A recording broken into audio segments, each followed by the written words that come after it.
the cops, the firefighters, the farmers, the truck drivers, all the people who make this world go around. Thank you, America. It's the era of truth. It's the era of good. There's a shift in the world, and good is rising. The truth is rising. I'm just honored to be a part of America. It feels like we're back, baby. What a weirdo, bro.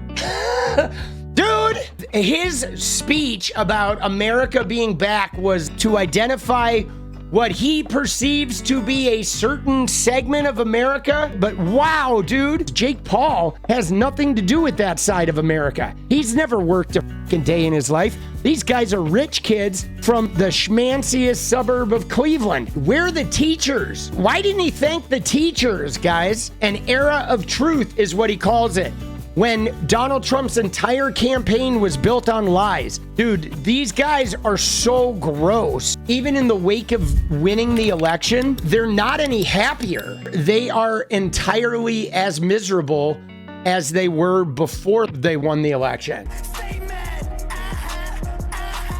I mean, dude, I see it online every day. They're still not happy. They're still miserable, and they're going to remain probably miserable. That's why their ethos is about the troll trying to trigger the libs. It's just a different political philosophy. The left wing is fighting for a more equitable world, and they want to make everybody's life better. They want people who don't have a lot of rights to have more rights. And the right wing wants to trigger the left wing. And that's really it, because they know their policies don't make anybody's life better. They know this. They just want to think that they're hurting other people. It's really interesting, though, to see, because I remember 4 years ago when Joe Biden won, and the Trump era was over, and people were out in the streets just celebrating. And now, like, Trump wins and people are making TikToks crying about how their family's disowning.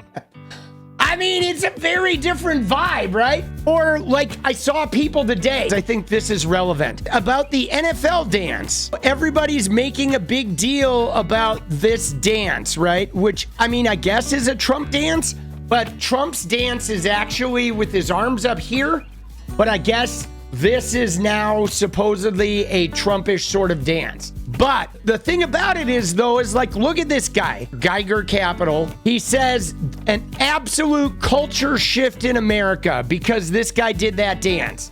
He's calling that a culture shift in America. But like, guys, what happened 8 years ago in the NFL? 8 years ago, some black players took a knee to protest police brutality. Remember that? And what happened to those black players that took a knee, guys, for social justice? They lost their endorsements like Brendan Marshall did. They got blackballed from the NFL like Colin Kaepernick. The NFL, in fact, then shut down the ability to take a stand for anything after that. So this is the exact same fucking culture 8 years ago. The culture hasn't changed to where people who are, you know, aligned with the racist assholes like Trump and company, they get center stage everywhere, even when they're squashing people's rights. This isn't a culture shift. If anything, the culture is just exactly where it was 8 years ago, still being one where people who embrace the culture of white wealth are center attention, same as they were. But it's weird how after Colin Kaepernick gets blackballed, after the NFL players get their voices silenced, that 8 years later, all the white guys and the other people supporting the culture of whiteness, like this guy, he's not white, but he's supporting the culture of whiteness. So they are out here paying tribute now politically, and they're gonna get away with it. They're not going to get blackballed. And it's really interesting that somehow they made it seem like they were oppressed before while they were blackballing the black voices. And here we are in the NFL 2024, a player still can't be openly gay and not have his career end within a year or two. So the NFL is same shit as it ever was, boss, right? Where women get beat up and the players get brand new contracts. Women get sexually assaulted and the players get brand new contracts. Black voices that dissent from the culture of whiteness or the American brutality system, they get silenced and they get booted. And at the end of the day, that is unchanged. Politics is allowed in sports now when you're on the side of the racist white guys with all the money. Isn't that weird? Not one Democrat will say the name of Laken Riley, but they will host a funeral for George Floyd, who held a pew-pew to a pregnant woman's stomach. Okay. And also... So we do need to talk about this because this is something I've actually been commenting to people on here, but she's like saying Democrats won't say Laken Riley's name, blah, blah, blah. But Laken Riley will say it. But here's the problem. The problem is this. She mentioned George Floyd. That happened in 2020 when George Floyd was murdered. Follow me here.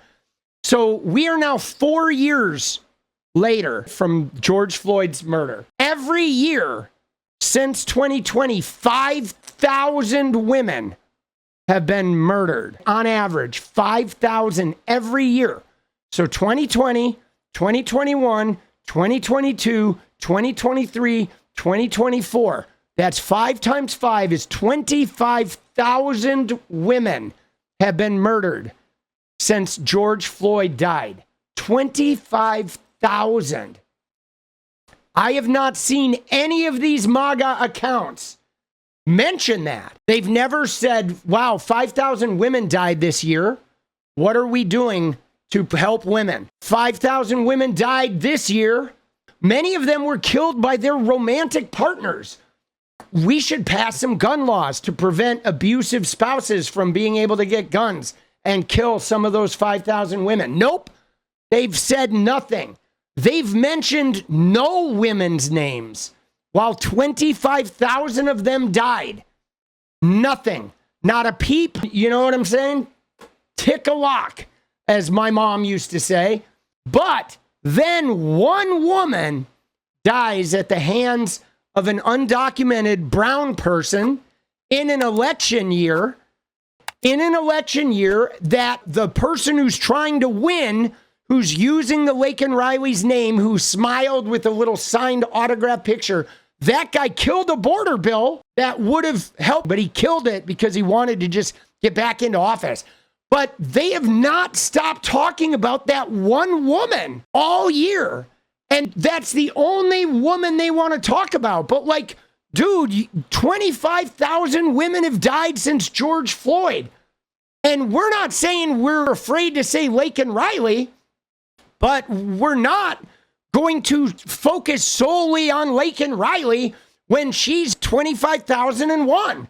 Like, you want to address women getting killed, we really don't need to be looking at undocumented immigrants. We need to be looking at men who date women, because men who date women murder them at a way higher rate than immigrants do or undocumented people do. So if you really are concerned about women dying and being murdered, let's look at boyfriends, husbands, dates that are murdering them. See, that's the point. It's not about Laken Riley. It's about how fake the people saying Laken Riley's name are, because they don't really care about women. They're not even concerned that women die at a very high rate. So, we'll make statues for that man. Meanwhile, they won't ever say Laken Riley's name, because what that means is they have to take responsibility for all of their policies that they reversed right when Biden and Harris got into office pertaining to the border. Dude, again, though, they will dude, she, like,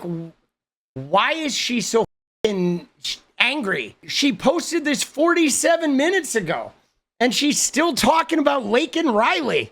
The is wrong with these people, bro? You won the election.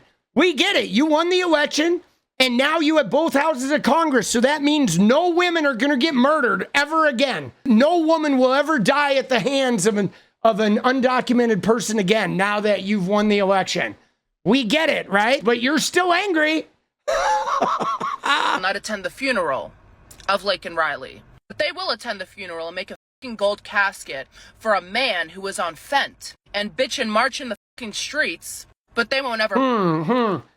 Yeah, and again, though, let's really look at the George Floyd situation, because I went to the protests. I went to the Black Lives Matter protests. It wasn't because I was like, oh, George Floyd. Like, obviously, watching George Floyd get murdered was hard, but he was murdered by an agent of the state. He was murdered by the cops that are here to protect us from being murdered. That's a really big deal. And the fact that there's a long line of other black people that get murdered, to the point of where black men, their parents teach them to not run through a white neighborhood, or to not ever have their hands not be visible if they get pulled over because they may get shot simply for being black. It wasn't just about this fentanyl guy that we were all mourning. It's actually a huge national problem that I've witnessed it going all the way back into the 80s and shit.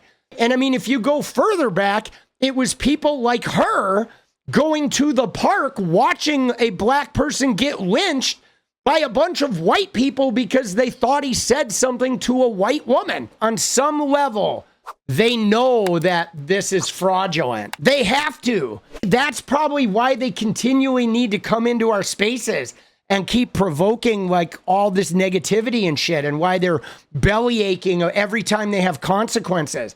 Because I think on some level, they know they're being frauds. There's no way they can't. You can't have a guy kill a bipartisan bill created by the most conservative senators and then like say later that you're super concerned about immigration. It's like, no, everybody knows he killed the bill so he could use it as a weapon, so he could get elected, so he could make his criminal cases go away, because he engaged in a bunch of criminal behavior. And now he's in there, he's going to engage in a bunch of criminal more, and we're all going to pay the price for it. And you motherfuckers caused it, and we're going to hold you responsible, and you're never going to hear the end of it. You're never going to outlive this forever. Even when it swings back, we're never going to forget you guys did this.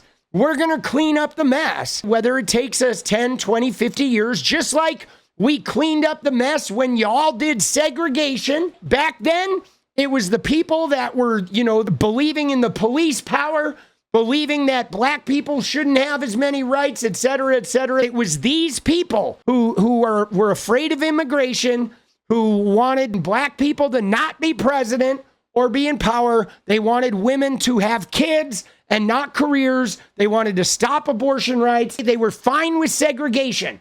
They were fine with people being lynched. And guess what? We won. We beat you. We beat you, stupid motherfuckers. We beat you in the Civil War.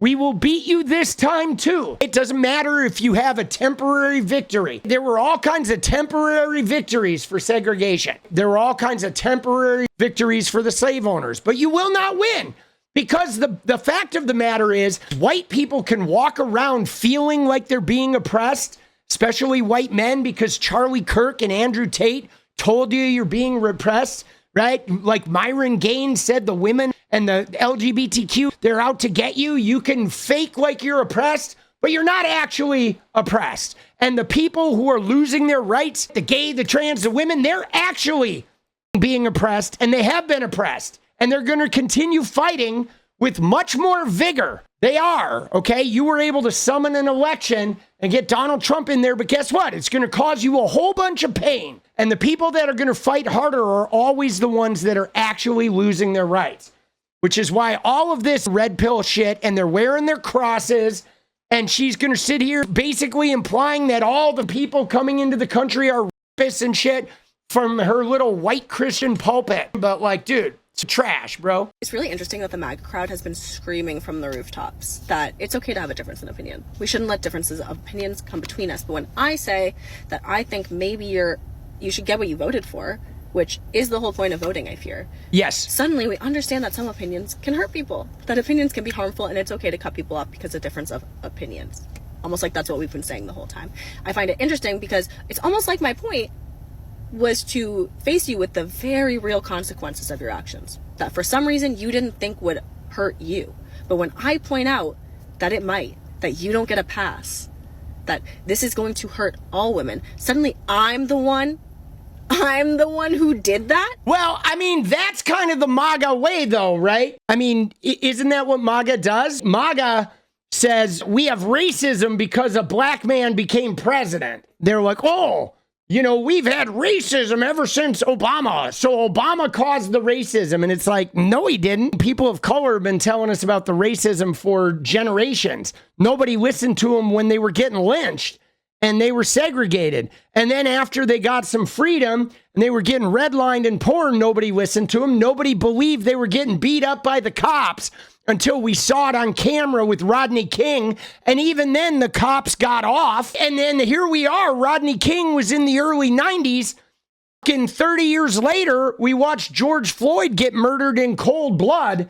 And they still are insisting that, no, the racism started with Obama.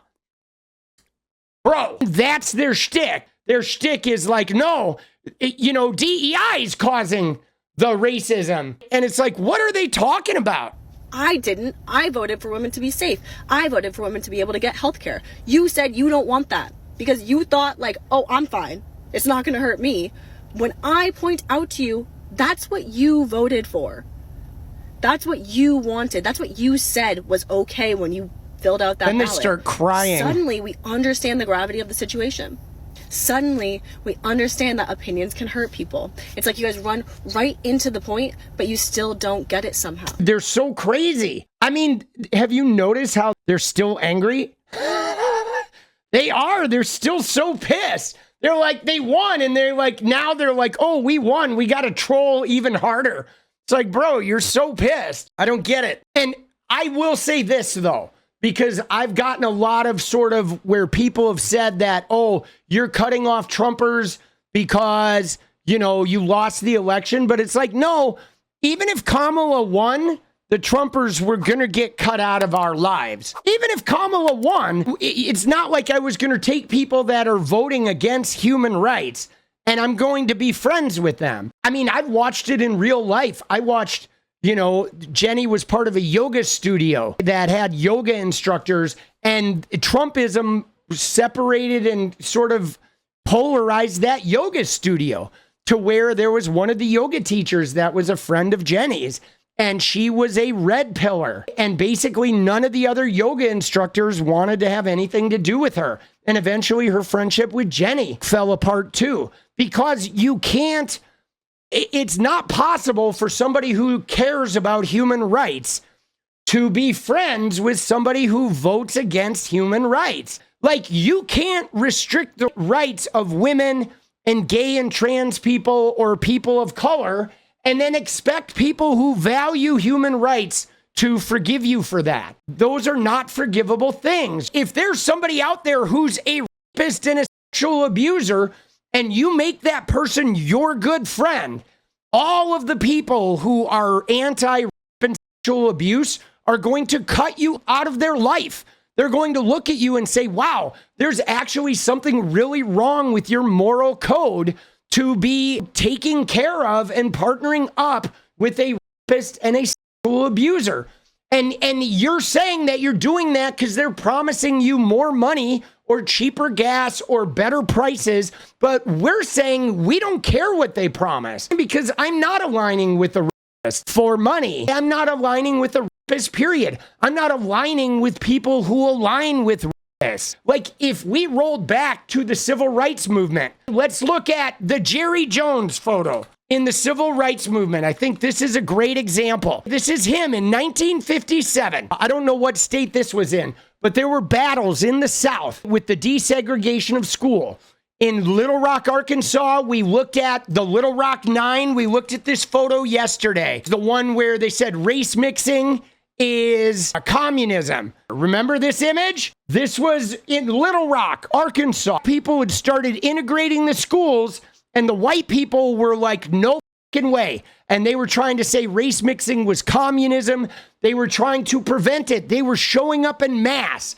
Huge fucking groups of people were showing up to prevent people of color from entering the school, to stop desegregation. It started with the schools integrating. Now, if you roll back to this and you look at this, here's black students showing up to try and get into school, and look at all these white kids that are showing up to prevent them. Look at all these young white men all these young white men showing up to stop. Now, here's Jerry Jones, who later, when this photo came out, he was saying, oh, yeah, I was just there watching, right? Some plausible deniability. I wasn't in the front row like these guys sneering and preventing them. He was like, I was just there to check it out. But here's the deal, guys. When it comes to this, there isn't a halfway. You are either the white guys that are standing with these black boys and clearing the space for them to go through, where you are with them. You are there helping them get into that building. Or if you are not actively doing that, you are the group of the racists. If Jerry Jones isn't going up here and saying, yo, you two motherfuckers, get out of the way. We're getting these people of color into this school. If you're not making the way for them, you are part of the racism stopping them. That's it. There's no middle ground on that. You're either with them or you're against them. And this is what it's like on civil rights. You're not defending people's civil rights if you're reducing the existence of trans people to the phrase men in women's sports. Because there are no men in women's sports. Nobody wants men in women's sports. There are trans people that exist, and we want them to be able to assimilate into society without killing themselves or getting their asses beat by white guys like these motherfuckers that before they were attacking trans people, were attacking black people. And before they were attacking black people, they were attacking the women, even when they were married to them. Before they were attacking the women, they were attacking each other. Those are facts. And so there's not a halfway. And that's something that we need to understand. Obviously, the first time that Trump got voted in 2016, before we saw what Trump did, before we saw his tax cuts for billionaires, before we saw him using, acting secretary and Schedule F and trying to do things to dismantle the government, before we found out that he wanted to use the military on our own citizens, before we found out he was actually being weird with interns in the office, before all that happened, you may have been forgiven for voting for Trump. You voted for him. We all knew, but we gave you the benefit of the doubt. But then what did we see? We saw him over the working man. We saw him be actually shitty with women. We saw him commit an insurrection and lie about losing the election. We saw him do nothing but browbeat people and be negative, up on COVID, take no personal responsibility for any of his mistakes. And then he doubles down on being racist and being toxic and just being nasty, and you vote for him again, you're done. You know what I'm saying? You had the benefit of the doubt the first time, but this time, the fact that we told you he did a bunch of shit, he took away women's rights, he's campaigned against other human rights, he's racist and lying about shit, and then you vote for him again, even though now he's a convicted criminal and a fucking rapist, and we know he's just nothing but a liar, and all of his former staffers were against him. You voted for him again. Like, you. At that point, you're done. You're actively trying to harm us. Like, no, we are going to cut you off and cut you off hard. We are. You are going to get cut off hard. I think at this point, we just all have to suffer the consequences of Trump.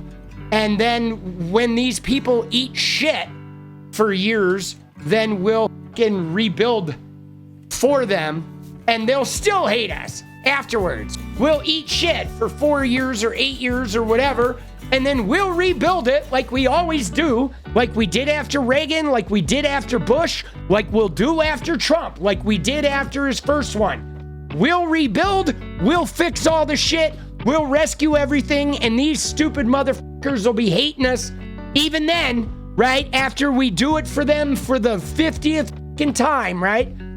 Because they'll want to suck on the teat of some fealty to some weird cult member. Same shit, bro. I've been doing it since the 80s, bro, where I watch Republicans come in and devastate, and then Democrats fix it, and then Republicans are even angrier after it gets fixed.